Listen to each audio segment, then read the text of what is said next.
And this afternoon, two armed robbers on a motorbike targeted a Forex Bureau operator, also functioning as a gold dealer in Amanfrom top town here in the South municipality of the Greater Accra region, making away with a whopping 400,000 Ghana cedis. The victims, Alaji Mumuni and his brother, were en route to buy gold when the assailants who had trailed them from Kasua Zongo intercepted them. Alaji Mumuni recounted the harrowing experience to Adom News, revealing that the robbers, armed with pistols, stopped them on the road, initially firing into the sky, and then the perpetrators escalated the incident and directed some of the threats at them when the victims resisted, handing over their bag. The bag contained some 250,000 Ghana cedis in cash and some gold valued at 150,000 Ghana cedis.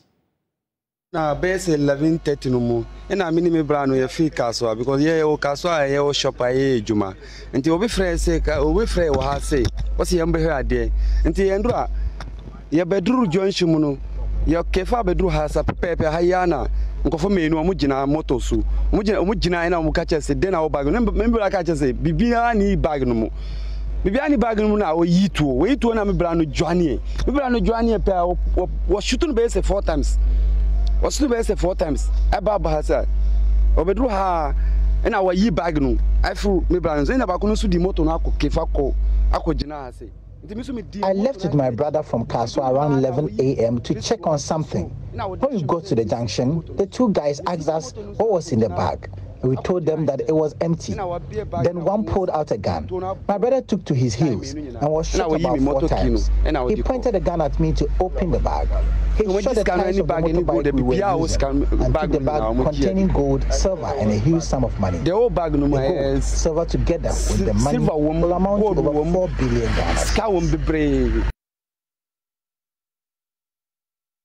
Well, so that's a sad incident, but eyewitness Jonathan Essel says that attempts to intervene were thwarted by the robbers who claimed to be police officers, causing confusion amongst onlookers. Bibi oji bag ni fi na chiwi na no car say omo police ono move to the street more 11 to 12 more omo kura moto omo chesi engine so no mo chesi wom nti omo du ya haya na guy no crest kan osi anko eso odwane no aha no no so si fi omo moto no so a ono so. He told them that they are policemen after taking the bag. It was around 11 to 12 p.m. on a motorbike. They chased them and fired 2 times when he realized they can't catch up with them. And they shot the front and back tires after taking the money. Let's get more on this. Kofi Echeri has been following the story, joins us live with more. What's the general mood as we speak in the area? There's fear and panic in the area. Amanfrom top town. The incident happened at Amanfrom top town, but the victims are operating at Kasua Zongo. That's where his business is located. So as I'm speaking to there's a fear and panic all over the place because due to shooting incident that happened in daytime. What's been the reaction from residents knowing that, you know, the claims that these robbers claimed at some point to be the police officers? Yeah, initially when they were chasing, the victims doesn't know that they were armed robbers or. So when they reached a section of the on the road, they started shouting, "Stop! Stop! Stop! We are police officers! We are police officers!" So the residents thought that the robbers are police officers because what they said, we are police officers. So stop! So they thought that they are police officers who are chasing armed robbers, not knowing they were armed robbers. So after the operation, before they got to know that they are not police officers but rather armed robbers. So that confused the residents at Amanfrom top town. So as I'm speaking to you now, they have run away with the money. No arrest has been done, but we've seen bullet shells all over the place. The question about, you know, what the residents are asking for now. Are they asking for some sort of police protection? Yeah, they are asking for police protection. You see, that place falls Oja Divisional Police Command, Amanfrom District. The security over there is not enough, so they are appealing to IGP to beef up security in the area because looking at what happened, It was very, because the incident happened around 11 a.m. yesterday, daytime. I see. Grateful for the update, Seth, and thanks for bringing us more on this. Security consultant Richard Kumado is also joining the conversation now. I was going to say that almost an incident-free Yuletide, celebrations that we've seen. But if you take a look at what's happening now, then there's grounds to worry about what might happen 2 days away when the 31st night, services begin. How should, the police service be responding to some of these incidents? Drafted down Paris, and for the fact that the robbers use police as a conduit to rob these guys of their monies and goods, I want to believe that Dan Paris will go after them, and making an arrest between today and tomorrow will send a signal to all robbers within the bigger cities of Accra, Kumasi, Takoradi, Tamale that the police are on top of their job. Having said that, for individuals who live within these communities, I would have advised that transactions concerning gold and carrying license of money should be channeled to the banks so that could have created a buffer for them, for people who may rob them randomly, not being able to take away license of money such as the one we are talking about. The question about these operators themselves, are they free from any sort of possible investigations? Because the feeling is that they were carrying cash and they might have been trailed. Definitely, and that was the next point I want to make, is that look as if this is an insider job. Somebody who have dealt with them before, know the nature of their transactions, and knows that at all times they carry huge sums of money. They will need to be watchful, and to the extent that the police will get involved, they will be the first point of call when it comes to investigation. At least the police service is on this, trying as much as possible to get the individuals behind this. But I was just pointing out, the season within which we find ourselves. Of course, this is a very festive season, which means that lots of people will be stepping out, especially on the 31st of December, where many Christian communities will be worshipping overnight. Definitely. To those who start going to the parties, we are encouraging the event organizers to ensure that the public safety and security at these events are on top. To the churches, they will want to work with the police in particular to ensure that they provide security for church goers. And when you are leaving your home, advise your children that if people come in to say, Daddy said you should hand over A, B, C, D, and you haven't heard from Daddy, please do not open the gate, neither will you hand over valuable stuff to strangers. For people who may go to parties and they may meet people online, strangers are not your friend. And online transactions have tended to be very tricky and very divisive and very fraudulent in nature. Now, to the people who may be traveling in and out of our big cities, we will encourage that carrying sums of money should be limited, and let's make good use of Momo and the banks, which will predominantly work within these few days before the 31st night. Anything more you would advise or caution residents within the Top Town area? Definitely, they should make the police their best friend, and we also encourage the police, particularly the first responders, that when people call them, they should hurry up a little bit and get to the right places at the right time. And to that extent, Dan Paris will want to deploy more people, and from 30th to 31st to 1st of January. And I think once that is done, police visibility could also create some scary moments. And just to be fair on that point as well, we've seen some police visibility, attempts in the last few days, especially the motorcade and those from the police MTTD showcasing their presence almost every evening. Is that enough police presence, or would you want to see more? No, you may have the capability, but having the ability to coordinate their operations and their joints within a specific period of time is what makes them effective. We may have the numbers out there, but we are encouraging them that when it comes to communication, they need to coordinate activities, particularly areas such as the ones we are talking about, Kasua and those areas that have been classified as high-intensity crime areas. We want to see a bit more communicative police operations. We want to see more police officers within those areas, particularly within the inner cities of those towns. And I think once they are able to do so, criminals seeing them and their alertness will also serve as a deterrent to many of these people who want to cash in during this period. All right, then. Thank you, Richard, for joining us. Richard Kumar, security consultant, spending some time with us on this story. We'll take you to the OT region because the sector minister there, Joshua Makubu, has appealed to youth in Yajo to remain calm while authorities work to resolve the disturbances around the death of 2 footballers that sparked protests in the area 2 days ago. On Thursday, the youth took over the residence of the district chief executive, demanding the removal after after they actually left his residence. They allegedly vandalized some cocoa board offices at Papasi. We now can listen to the OT regional minister, which we'll be doing shortly. But first, though, here's the regional correspondent, Peter Senu, who's joining us now for an update on the situation. And Peter, I recall speaking to you earlier. We know that there is heavy security presence when, of course, last we had a conversation on this matter, including the military. How are residents reacting to all of this now?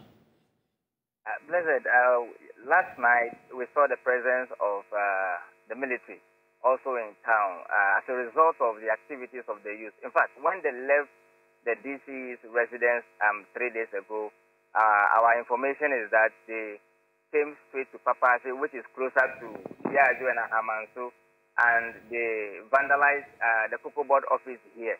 So in fact, as we speak, I am on my way to ascertain the veracity or otherwise so that we can report on this accordingly. But there's heavy security presence here in the KGB, and the residents could I say, in fact, those who do not know exactly what is going on see the presence as worrisome. And so we've been speaking to the chiefs, the Nananum in the area earlier today, and then they have been sharing their thoughts on this with us. We can take a listen to them. We do seated here are reps from the 8 traditional paramouncies that form the KJB District Assembly. And we are here to find out from the DC what we are hearing, whether it's true or not. Lo and behold, when we came, we heard his side of the version. And after hearing him, what Nananum want to assure him is, we'll give him our full backing to support him so that we have peace in the district. And also help him to commiserate with the people and give them a befitting burial. But there is one but, and that but is, we advise our youth not to go further in doing any other thing, because we heard they came to the residency of the district chief executive as a matter of demonstration, but spoils one or two things. Went ahead to the cocoa board office also, took their computers away and vandalized the place.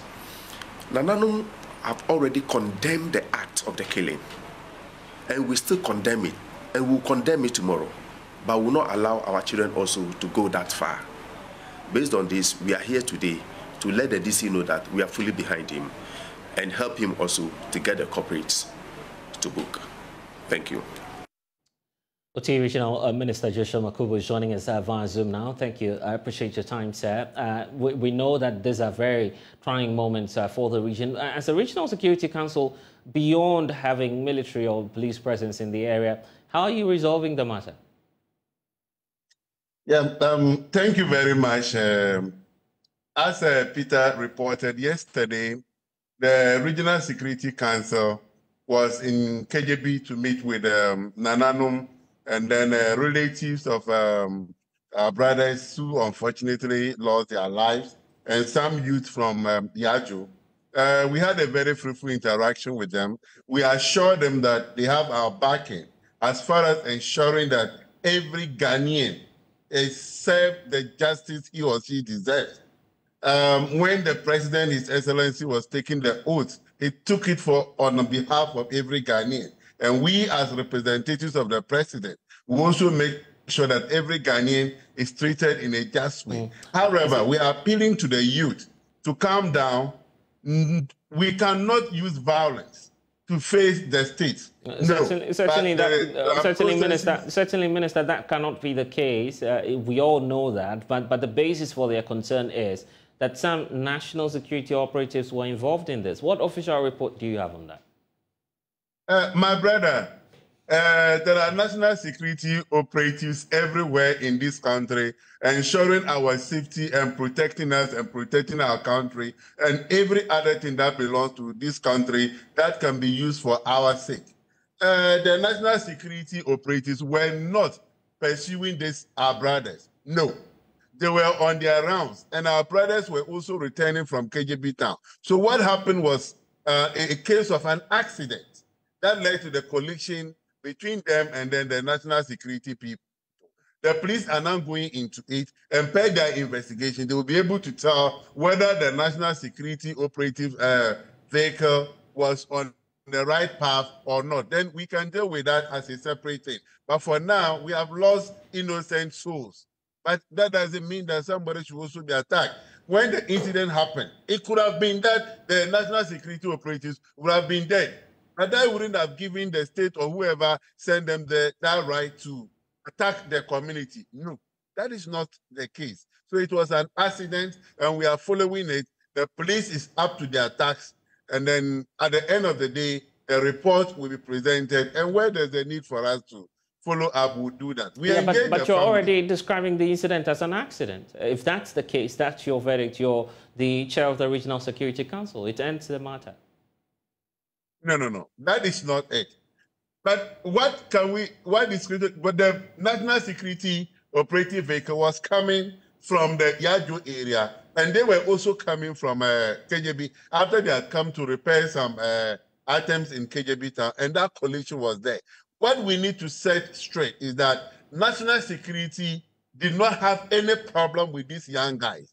They were not pursuing the young guys. The young guys were not involved in any cocoa smuggling or anything that they were looking for them. They were never on any wanted list. There was not any problem between national security and those guys. So how else could we have described the situation? But if an accident has happened, it could be that somebody was careless in driving or not, and that is what the police investigation will unravel. And we'll take it to that. Now, you still have a big challenge on your hands with the youth, of course, not happy about the situation. I don't know if indeed they are heeding your call for peace to reign. What do you intend to do in the next few days? Perhaps engaging them? Yes, we want to continue engagement. And my brother, there's something I also want to set straight. We have also gotten information of people who are not from the Yaju area, who do not even have religion. Yes, we sympathize with everybody.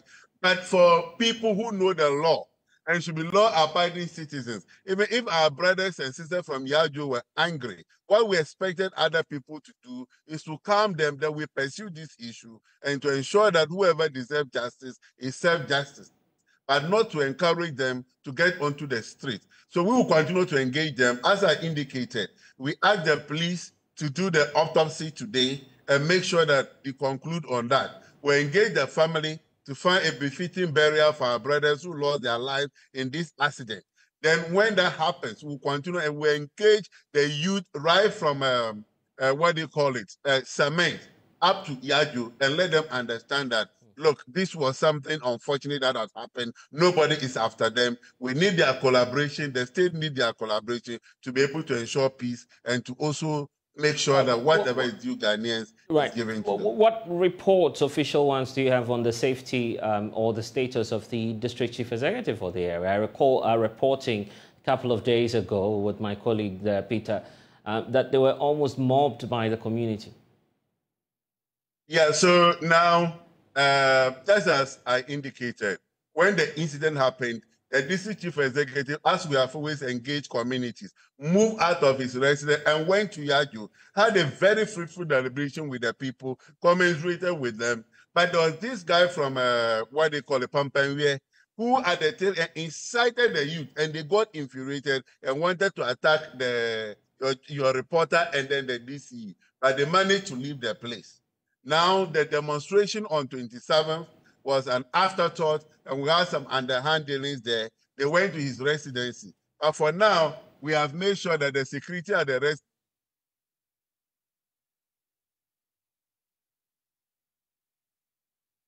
residence of the district chief executive is beefed up. Hello? I'm with you, sir. Hello, can you hear me? Loud and clear, sir. Yeah, so the security at the residence of the district chief executive has been beefed up to ensure that he's safe. And you keep referring to some, unscrupulous individuals who might be inciting the youth to do all of this. You have any suspicion where they might be coming from?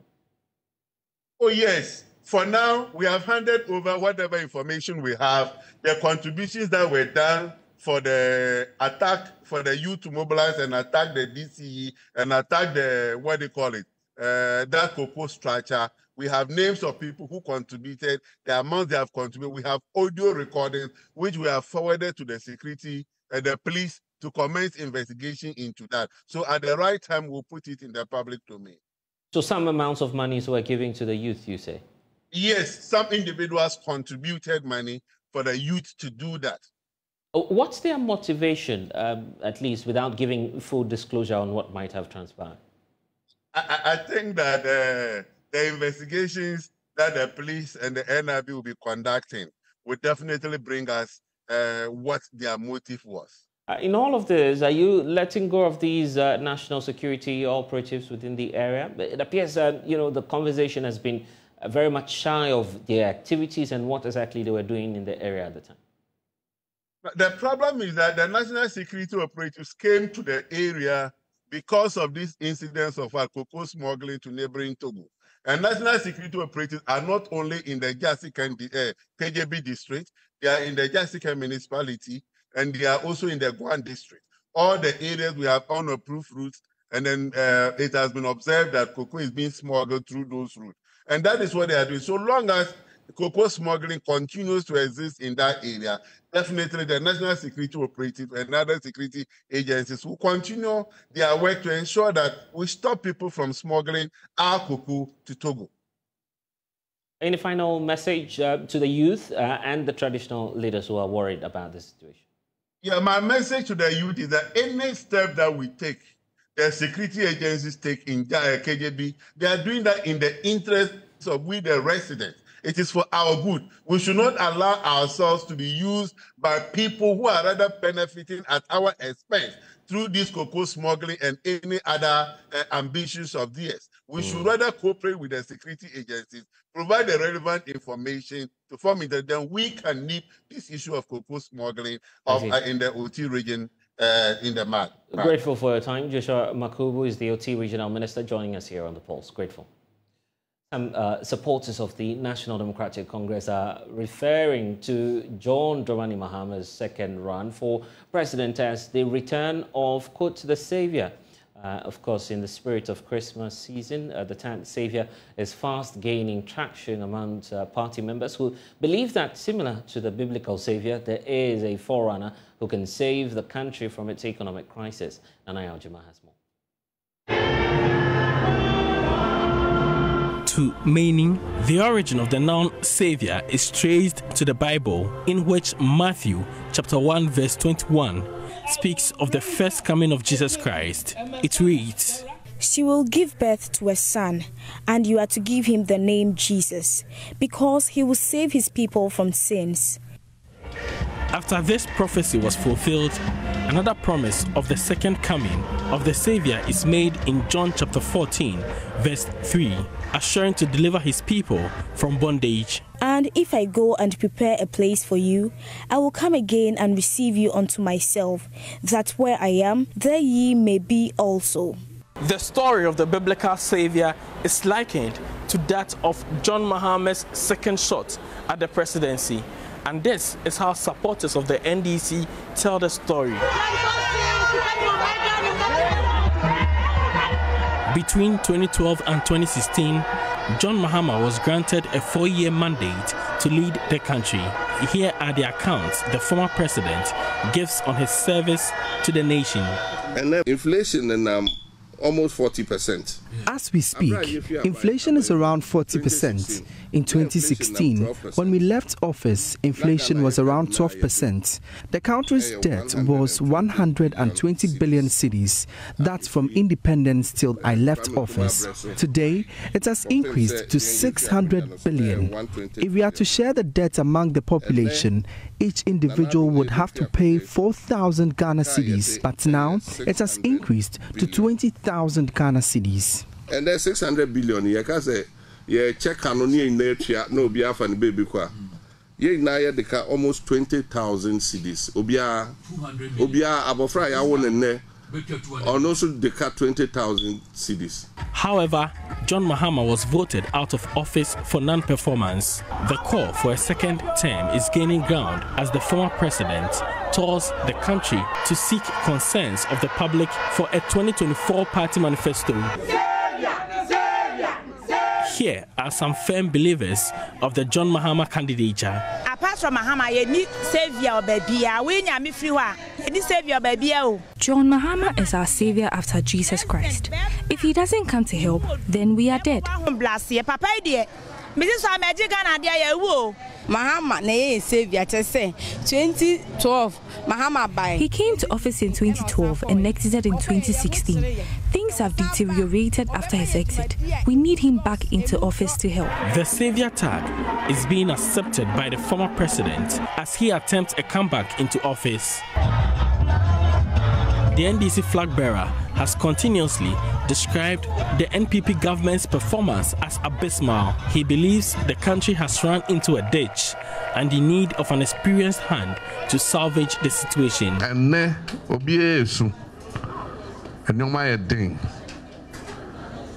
Your boss no VIP echo Today, we are all crying. Things are tough.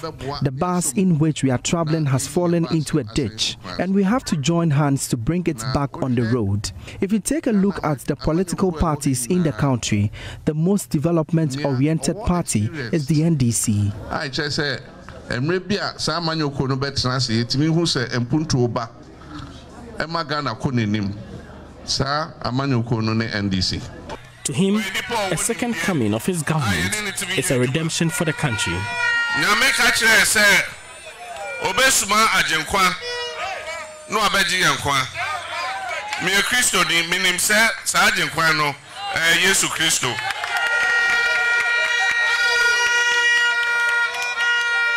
And so minim se nyame hu Ghana mobo.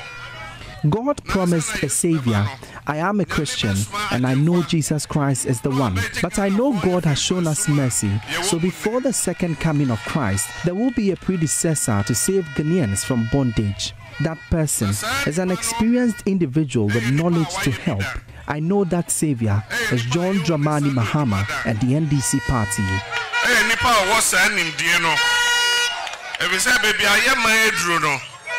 Experience any Enti minim se saje kwano nyame adumunti John Dramani Mahama any NDC amanyoko. Christians are certain of a return of their savior, but the NDC's savior can only return if the electorate vote him in 2024. For Joy News, Nanaya Ojima reporting.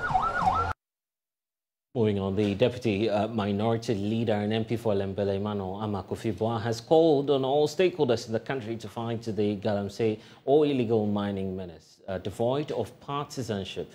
He made this appeal when he led a team of journalists in the western region of Ghana to visit some of the illegal mining sites in the Lembele district of the western region. Say has been a major headache confronting the country. Successive governments have put in measures to deal with the menace, but the government seems to be losing the fight against the Galamsey, a situation which is destroying our water bodies, forest reserve, and the environment, posing a danger to future generations. Emmanuel Amakofibua has underscored the need for all to come together as one people to fight the Galamsey menace, devoid of partisan politics and personal interest. We can no longer assume that this system is working. It's not working. And I think it would be an understatement for me to say that there's been a monumental failure when it comes to the issue of Galamsey and the leadership that has been provided under Akufo-Addo. But that's not what I'm here for. I'm calling for a stakeholder meeting with the chiefs, with the DCE, with the assembly members. It's not figure pointing. Let's sit down. Let's all come. Look at the devastation and ask the big questions and say that how do we do this in a way to protect our future and our children? We must, because this shame affects all of us. How do we do that? And so, ladies and gentlemen, I think this stakeholders meeting is not a political meeting. It's not a got you meeting. It's not a figure pointing meeting. It's a meeting for us to engage to find solutions long term to protect our environment while at the same time empowering our people. Because, you know, we have now enough of the talk. But in the meantime, the Galamsey and the devastation has been going on. And it is not stopping. He made this appeal when he led a team of journalists in the western region of Ghana to visit some Galamsey sites in the Elembele district of the region. He lamented cocoa farmers in the district are losing out on their businesses due to the activities of Galamsey. Look at the cocoa farms. And I bet these poor cocoa farmers who are so frustrated that even the cocoa, they are not even being paid, have been given some money for his whole lifetime of cocoa. 150, 200 Ghana cedi. And so this is the result. What you see here are streams. These waters will flow through the streams and go to Ankobra, Amanzule, and others. So if you drive through the Ankobra and you see it being red, it's from here, it's from Avaloijura, all the way. For Joy News, in Athalia Kwanza, Western Region.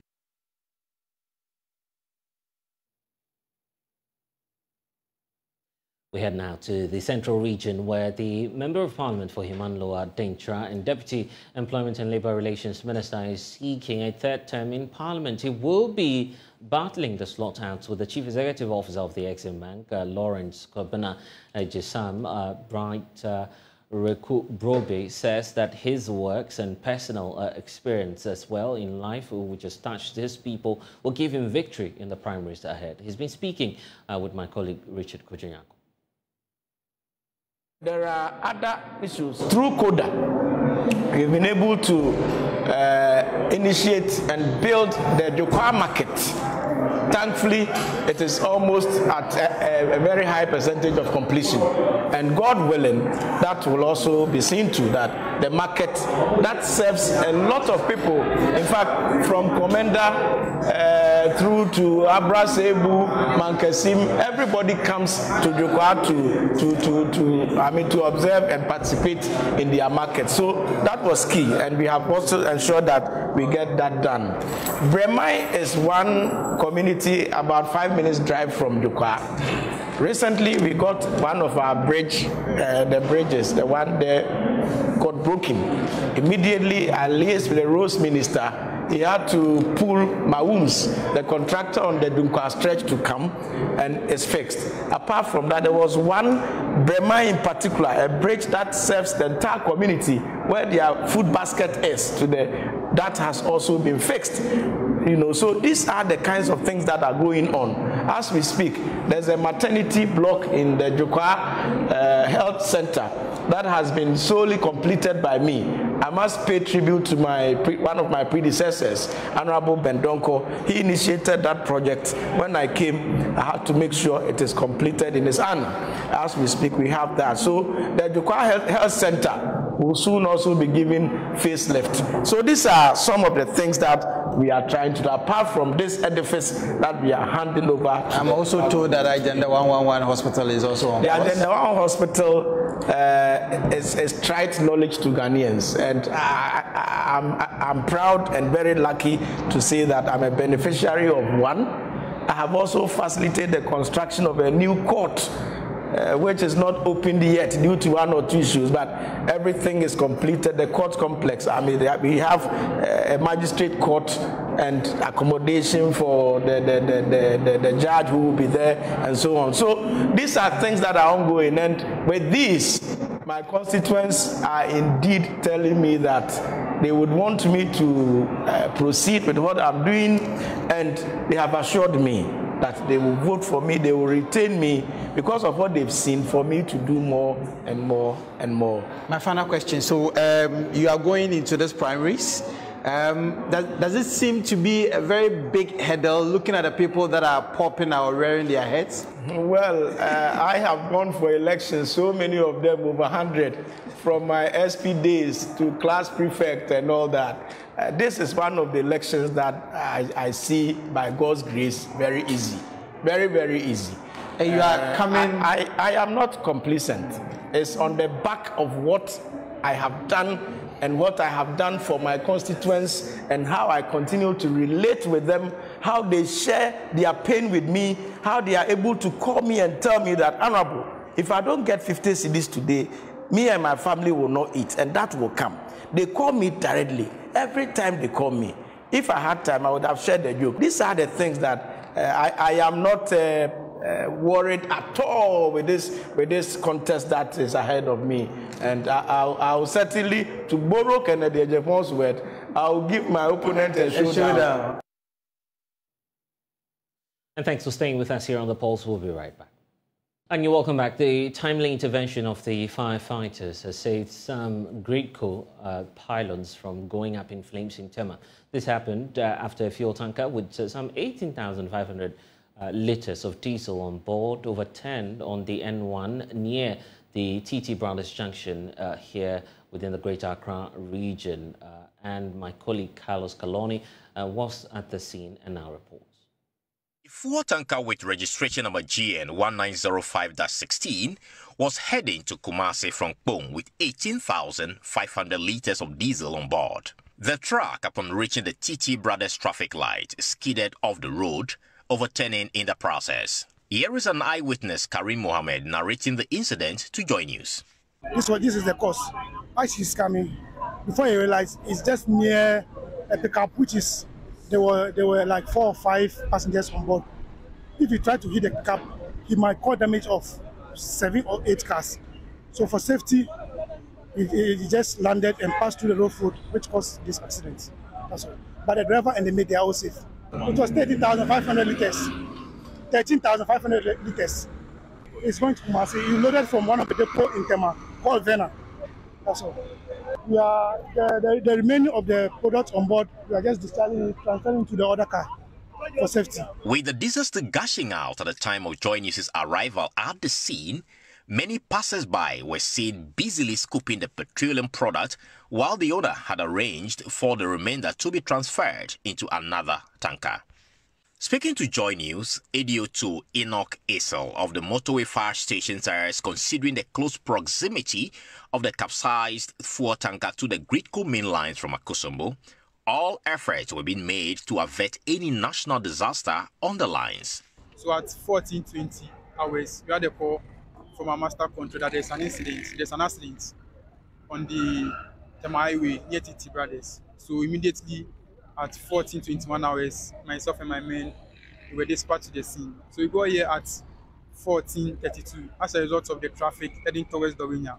So immediately we got to the scene, we got that the accident involved the fuel tanker containing diesel actually.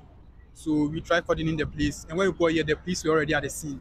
So the police assisted us by coordinating the police and sending the standbyers back in order for us to do our work. So currently, we told them to call another tanker in order for them to transfer the diesel that's flowing or that's on the ground or that's leaking actually So I think the tanker is here, as you all can see. So currently they are transferring the diesel into another tanker.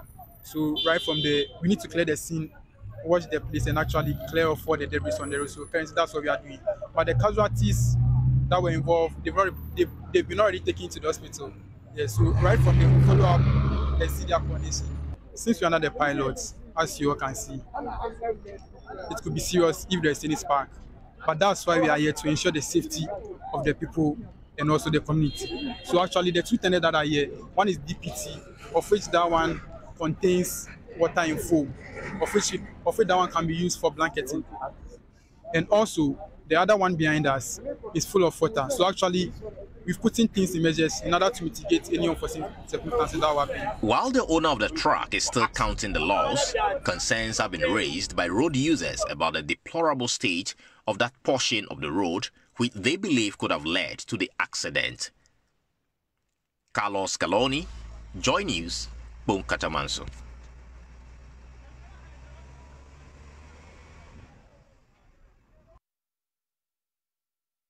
Time has come for Ghana to take bold steps in making policies that will allow many more women into decision-making positions. That's according to former director of the Institute of African Studies at the University of Ghana, Professor Techo Ameno, who is now calling on Parliament to pass the Affirmative Action Bill into law before the end of the 8th Parliament. She was speaking in a yet-to-be-aired interview on personality profile. And we've spoken a lot about education, especially at the secondary level, and you make the point that it's important for everybody to go to secondary school. When you look at higher education in this country, what do you want changed?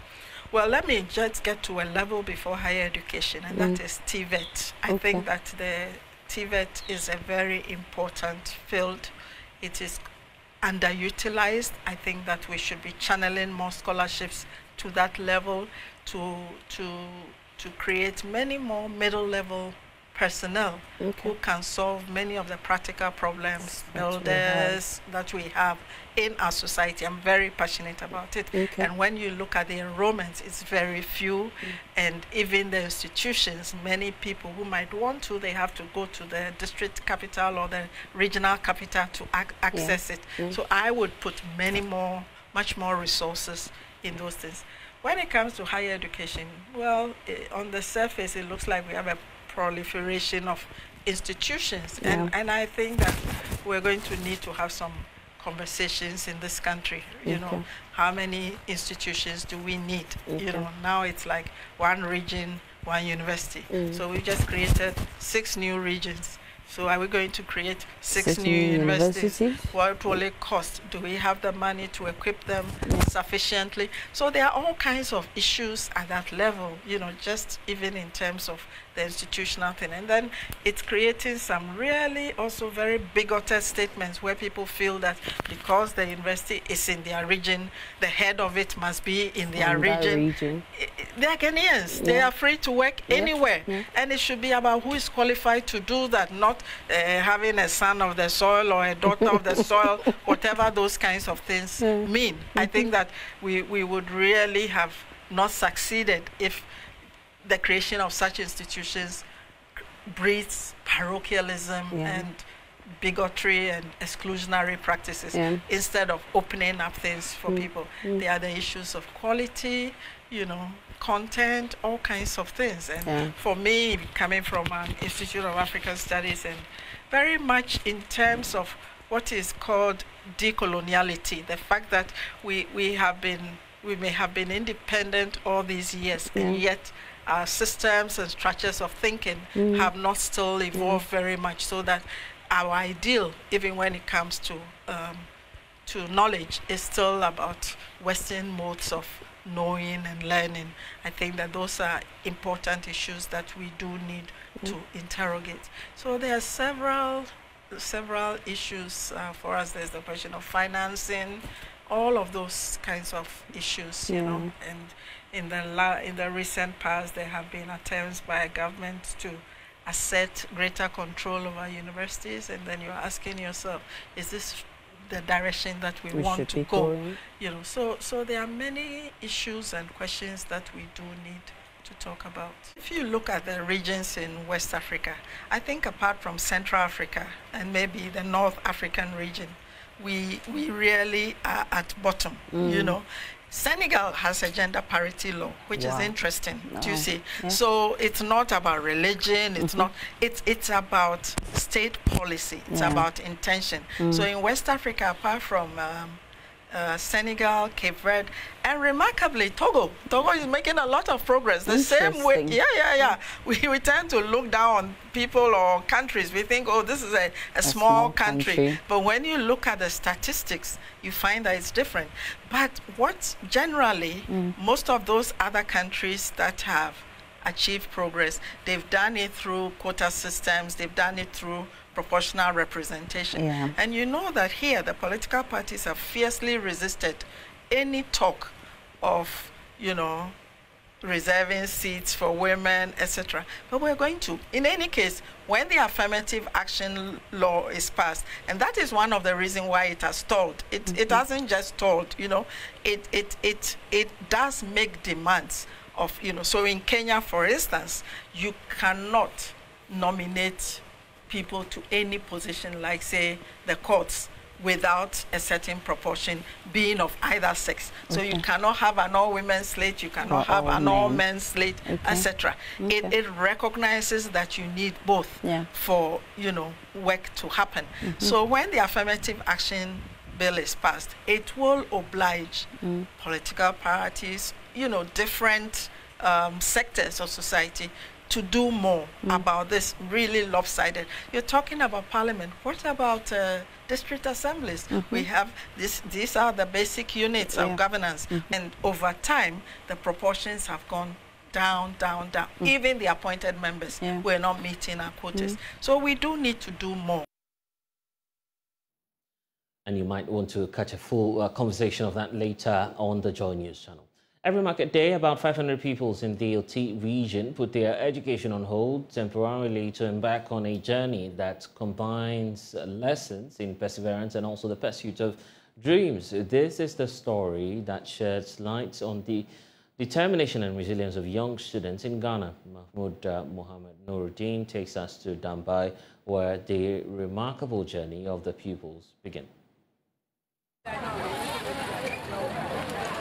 We are here in the bustling town of Dambai, in the heart of the Oti region, where the local market serves as a backdrop for an extraordinary story of ambition and sacrifice.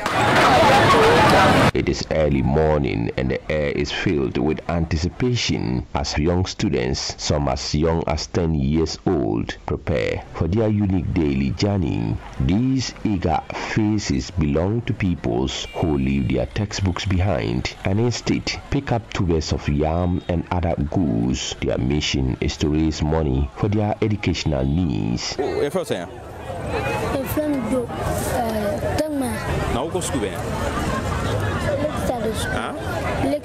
My name is Joe Tumwa and I'm a student at Lakeside School. Currently, I'm in class 6. Unfortunately, I couldn't attend school due to a torn uniform. I informed my father about the situation, but he explained that he doesn't have the financial means to provide a new uniform at the moment. Additionally, my mother has traveled. However, I am determined to return to school as soon as I am able to acquire a new uniform. Today is Monday, and one would expect that these children will be in school.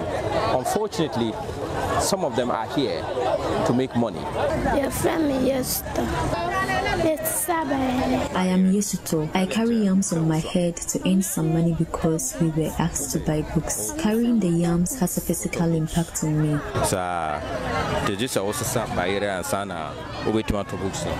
And how? Yesuto Kojo is not alone. Hundreds of others share the same goal. Since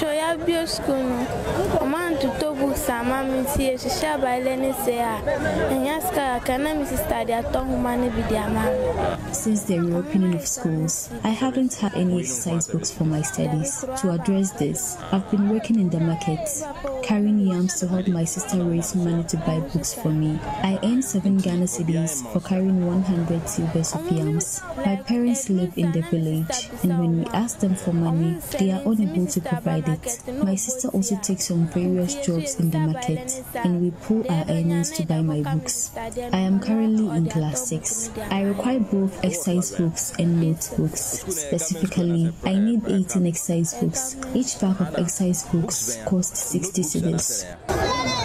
Exercise book no see packet in 60 Ghana.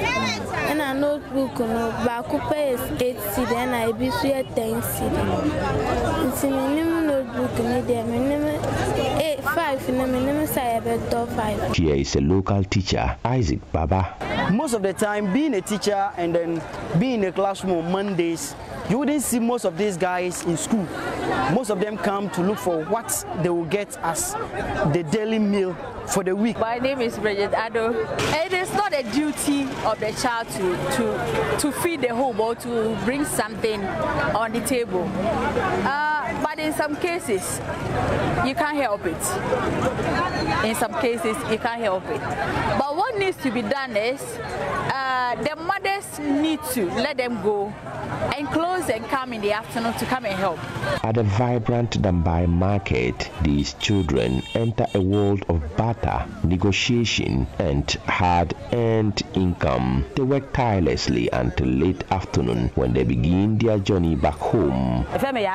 My name is Siafra. Those of us residing in Dambai are experiencing a state of poverty. Many of the children in our community are self-reliant, as they are compelled to seek small opportunities in order to support themselves financially. I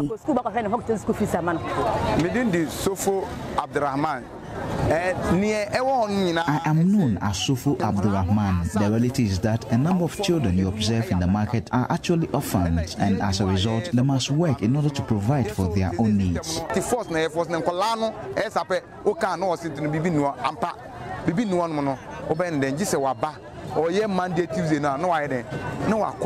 Despite this routine, these children remain committed to their studies. I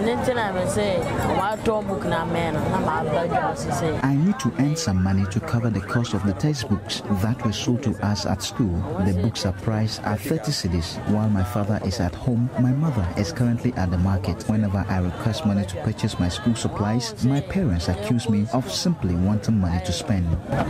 It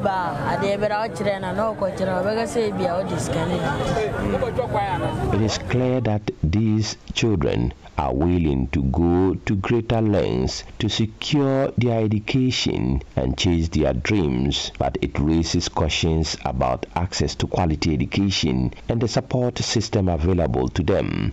In our municipality, you have some major towns which have markets on working days. Al-Hassan Zulkiful Osman is the leader to all circuit supervisors in the Karachi East municipality. We have traced the causes. One major cause is parental irresponsibility. Some parents think that the children are those who must help them to do their buying and selling in the markets.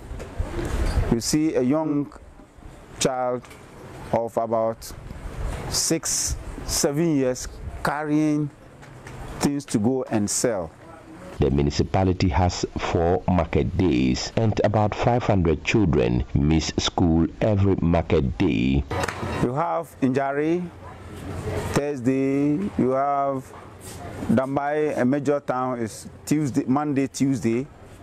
You have Airam Thursday, Askoko Thursday, Paripari Friday. All these days, you go to the towns there and children of school-going age, they are in the markets selling. Some of them doing some odd jobs in the markets. Close to about 500 children can be found in the market. Some sewing to get something. They have to go and sew sacks. Some they have to go and carry yam. Some parents give them things to go and sell, and a host of things they do in the market. Al-Hassan also mentions another challenge. The cry of poverty is still what is they say is the reason why they do that. Parents bring children from those areas to town to come and have education, but when they bring them here, where do they stay? So they end up now nobody to supervise them, and sometimes getting food to eat becomes a problem, so they have to go and do those things to fend for themselves. Razak Benedicta Sakina is a girl child education coordinator at Mepekope MA Basic School. She says the situation of children fending for themselves is alarming. In my school, it's very, very alarming. You know, my community is a fishing community, and so usually on Mondays, parents take their wards to the market to go and help them sell, especially their fish. And another problem is that most of these students fend for themselves, and so they would have to go to the market. Sakina paints a picture of how the situation is in her school. Market days, from Form 1 to Form 3, we have about half of the school not coming to school on market days. You just go to the classroom and then you realize few students in the classroom sitting to learn. Yeah, that is the situation, how serious the situation is in my school. She touches on teenage pregnancy. Yes, talking about teenage pregnancy, for some years back it was very alarming, because after these girls go to sell, sometimes they visit boys and stuff. And for some years, I think 3 years back, it was alarming. But with education and then speaking to parents and all that, I think it is reducing drastically. For now, I can't give a specific figure, but a lot of dropouts as a result of this market. If these children continue to go to the market, dropouts will continue. These children end up becoming a burden to the society. As these children continue their incredible journey, they remind the public of the enduring power of education. Their dedication and resilience are testament to the potential that exists within every child. It is the collective responsibility of stakeholders to ensure that they receive the support they need to strive both in and out of the classroom. Al-Hassan says separate meetings, discussions and sensitizations have been held, but the resultant effect is yet to be felt. A lot of education. Mondays, we go to the radio station, we buy airtime, we talk and talk and talk and talk. So it's a serious situation, and we are, anyway, we will not throw our hands in despair. We'll still be finding a way of trying to get them out of market. We have tried that in 2015 to go to the market, get them and get their parents, and find a way of resolving that issue.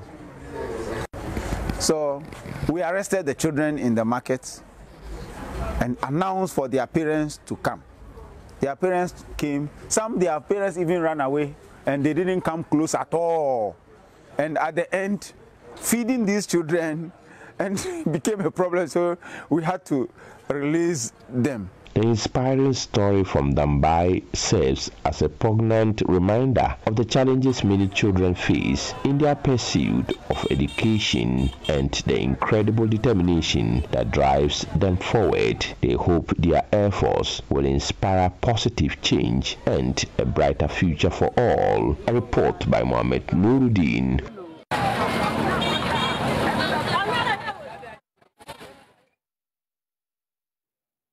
And now, CEO of Sun Technologies, Fred Swanitska, has added his voice to the many calls over the period to solve the brain drain challenge. Fred Swanitska says through remote work, trained Africans can contribute to global projects and earn income that benefits their home countries. My colleague Jacqueline Ansumayibwa has more.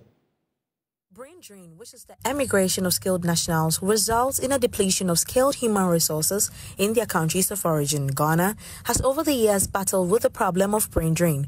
CEO of Sun Technologies and ALX, Fred Swanica, says Africa's true strength lies in its talent, adding a paradigm shift, which will result in increased investments in skill training and technology, which will propel Africa onto the global stage. I think that we can beat the world, that no one else has is talent, because we are only the average age of African is 19 compared to 48 in Germany and Japan and so forth. So what Africa needs to do is to really capitalize on this asset through education, skills development, technology, train hundreds of millions of people, and then have them work globally. Because a college graduate in Africa makes $200 a month. But if you're working globally, you're making $2,000 a month. So one job that we can export is 10 times the same person in Africa. First Swanica says trained Africans can contribute to global projects through remote work and in turn earn incomes that will contribute to the revenue of the country. But export doesn't mean brain drain, because through technology you can sit here in Ghana and work for companies in the US and Europe and so forth. And so that should be a continental strategy if we want to create wealth. Because otherwise, if we don't find ways to increase the productivity of our human capital, we're sitting on a time bomb. So we need to, and technology is something that the whole world needs right now, but they don't have the technology talent. And it's also something that can be done remotely. So if we can train lots of people in technology skills, they can sit in Ghana, work globally, and then earn foreign exchange. And then every tech worker has to spend money in shops, they have to go to the grocery store, they have to go to the movies, and they create jobs for others. This is what India has done. So India has 6 million technology workers sitting in India. They haven't left, but they work globally.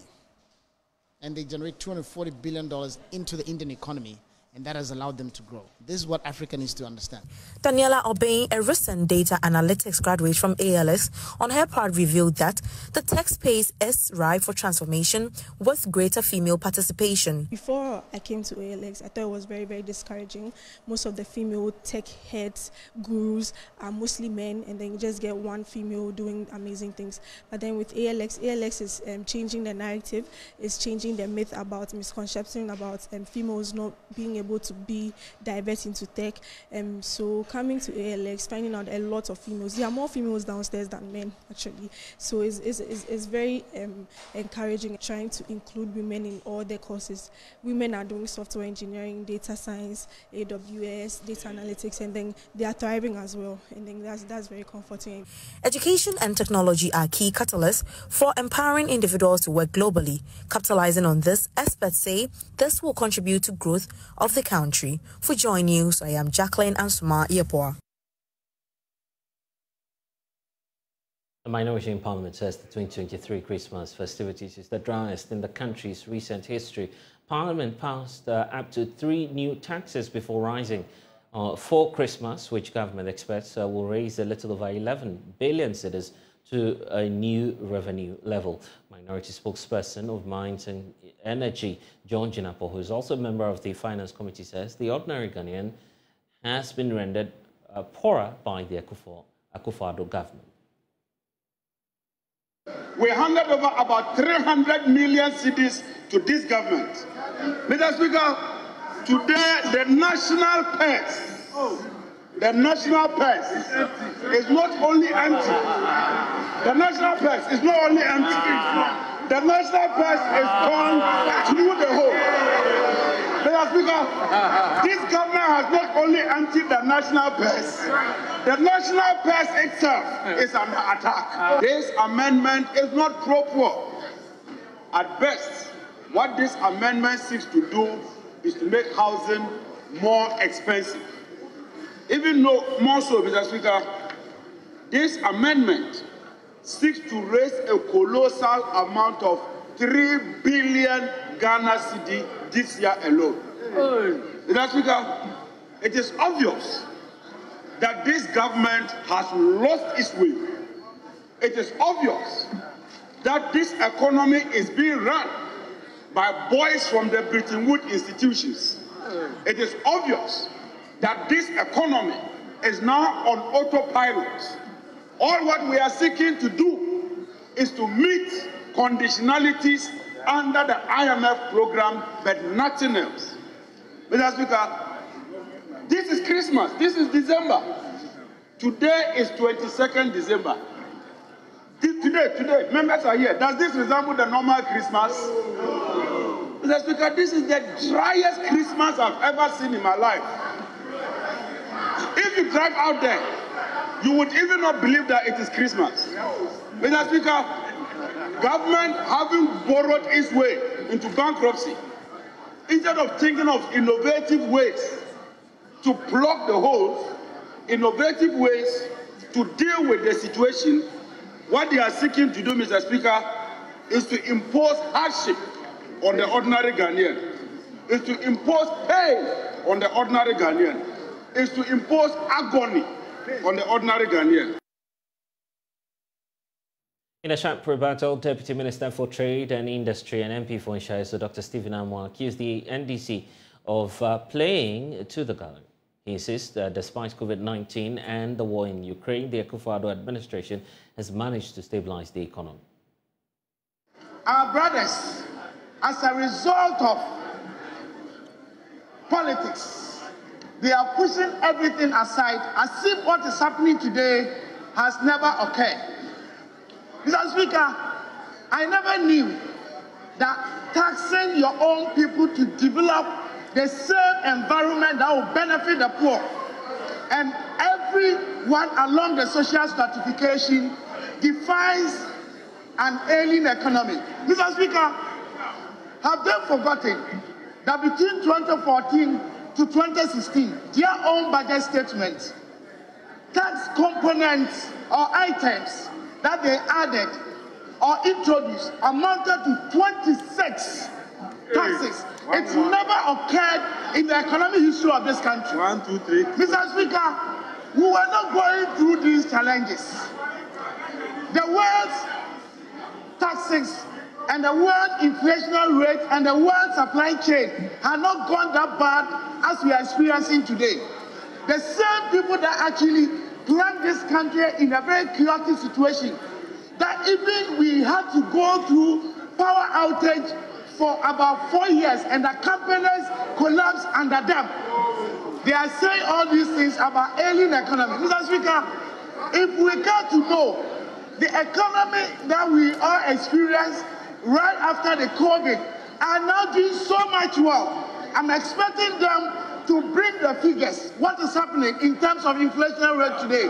What is happening in terms of even our debt to GDP?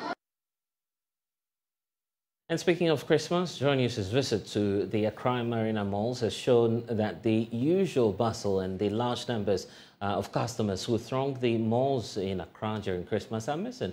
The two frequently patronized malls appeared empty on Boxing Day, the 26th of December 2023. The few shoppers seen in the various shopping centers were, however, happy about the reduction in the prices of items compared to what happened last year. Joy News' Semafari Joyce has more in this report.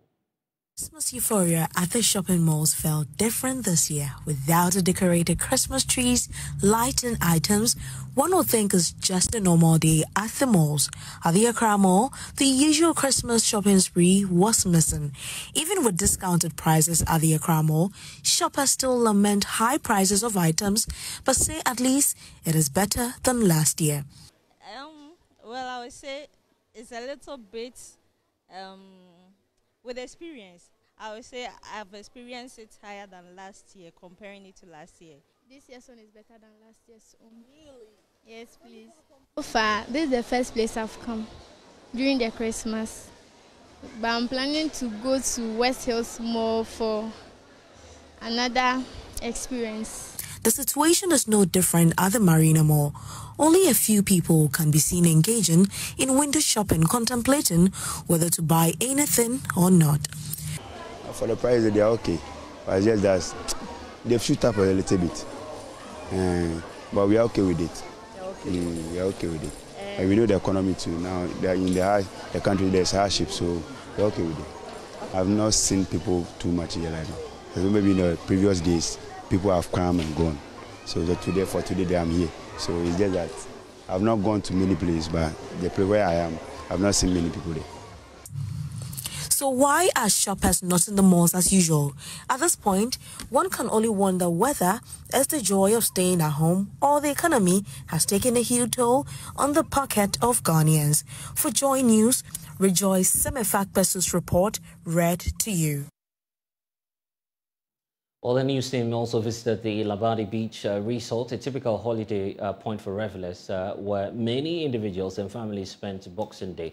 It was, however, not the usual fun, but with a bit of careful economics, given the prevailing situation. Some of the vendors told Joy News that the volume of purchase has reduced because many of their patrons now employ strategic measures to ensure they don't spend too much. My colleague Elikem Day was at the resort. Christmas is a period of merry. Friends and family spend time together to take stock of happenings in the year. At the Labadi Beach Resort, revelers wind down with drinks and food. Family and friends who have traveled outside and beyond come around and say hello to each other and then reflect with time that have gone back. So not bad, it's fun. For this Christmas, it's fun. It's fun to be at the beach, yes. For me, I don't come here Christmas, but today I just want to at least come and enjoy the seas more. Well, if you are alive, that means we should not you should come out and then come and have a little fun of ourselves. They have enjoyed themselves very well. They have swim a little bit of it. This is the first time. This is our first time here, so they have enjoyed ourselves. So, however, it is not enjoyment as usual, but with a bit of careful economics, given the prevailing economic situation. Ishmael, a vendor, says revelers don't buy as much as they used to. Run out there, money, no the systems again. When people they come, you don't buy anything for you. You see, people they come, you go bring one food, one drink for them. When I there go no say here, you go come here, you go sell everything for them. Or on them go buy everything for house, you go come here, there, but so you know good. That one there, you know good. See now you say you go buy, you say they come beach here, come tap beach, you buy something for beach. You know you say you go buy, you go cook your drink. Now who person go give you as you are in seat, you go sit down. They've been cooking from home and bringing it. Yes, now for you cook for house to bring them, and you go pay for seat, you go sit. Then you know why you go sit for ground. Sometimes unscrupulous individuals take advantage of situation and steal from the revelers at the beach. Head of security at Labadi Beach, Major Raymond Tete, says they have put in place measures to ensure that this does not happen. In festivities like this, we all know the challenges. We have so many challenges. Most of the times you see recalcitrants trying to penetrate and snatch phones and all those things. So what we do is that first I would like to go to the safety aspect of the whole security system. We have lifeguards, but in occasion like this, we invite the national lifeguards. Then we attach them to our permanent lifeguards to make sure people are swimming at the appropriate places, and also life must be saved. If you can see from afar, we have 2 red flags and 2 white flags. You only swim within the white flags. You don't go out of the red flag. That is a signal. That will tell you that where you are swimming to is dangerous. So that is the work of the lifeguards. It's part of security. Now, when it comes to real security, occasions like this, we have the Form Police Unit. We have the Form Police Unit beefing up our personal security, our internal security here. Okay.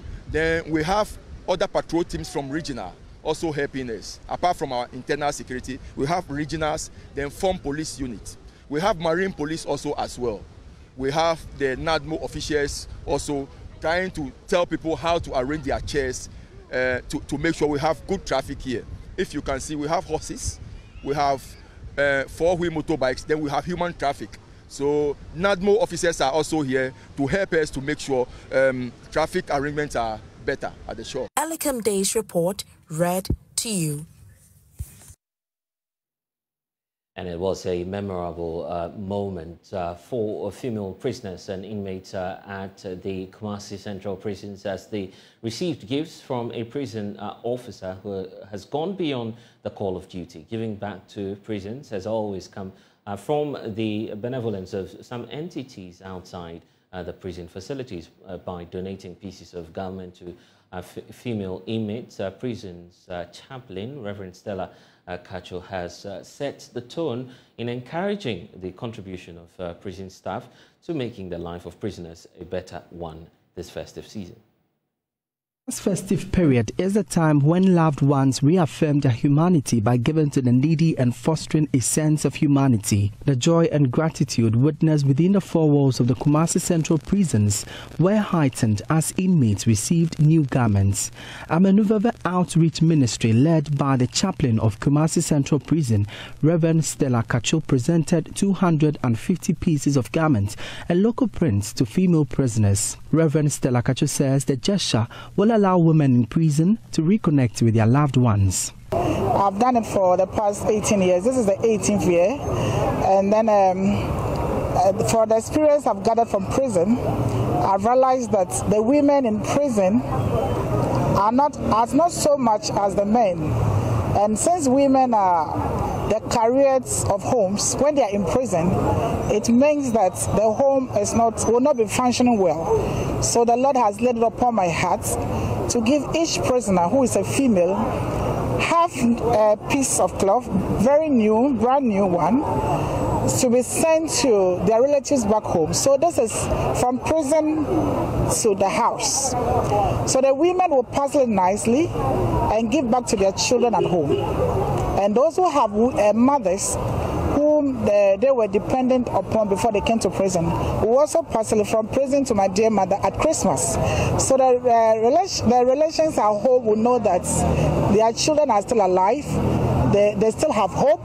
They still think about them. Assistant Director of the Kumasi Central Prisons, Hannah Hilda Eweme, commended the efforts of her colleague. Female prisoners in Ghana in particular, they are all most of them are mothers and they have kids at home.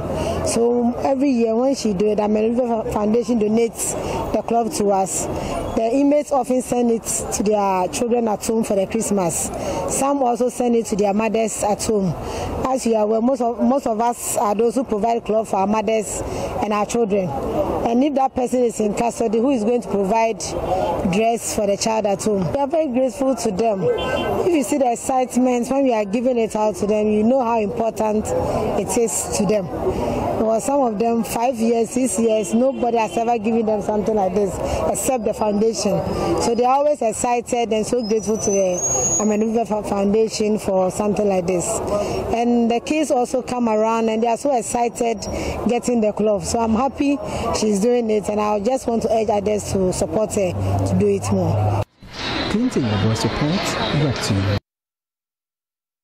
And now a marketing professor and vice chancellor at the Ghana Communication Technology University says Ifua Santua has created a big opportunity for Ghana to leverage in terms of branding. The Singaton icon concluded her Guinness World Record after making that attempt to break the record for the longest individual singing marathon to surpass the existing 105 hours set by an Indian in 2012. Ifua Santua endured a 5-day singing marathon that commenced at midnight Sunday, December 24, and concluded at 7 a.m. December 29.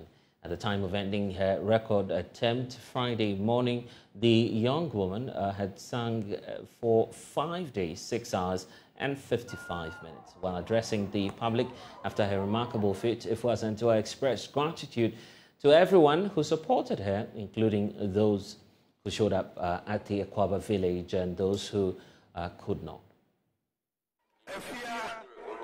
Asantua to say bye-bye. Ladies and gentlemen, with a shout, let's welcome Ifua Asantua Edionu.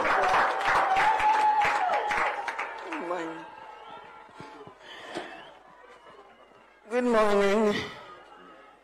Good morning.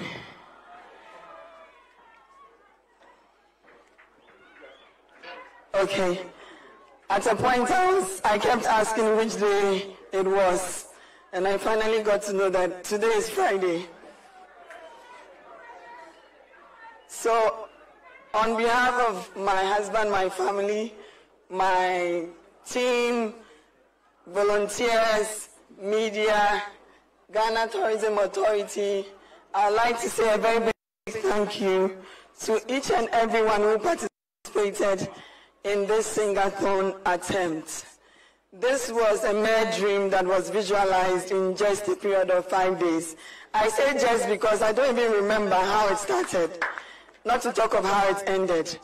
It has been a smooth journey, a very successful one, and we hope and believe that this would be an inspiration to all women and all youth or individuals to come out of your comfort zone and try new opportunities. There's a lot out there to do. You can do a lot of stuff. When you put your mind to it, you will achieve it. I am grateful, and I am grateful to the Ghana music industry, all the artists, those who were able to pass through, those who couldn't pass through. I pray that this attempt will, influence your brand, your music to the next level.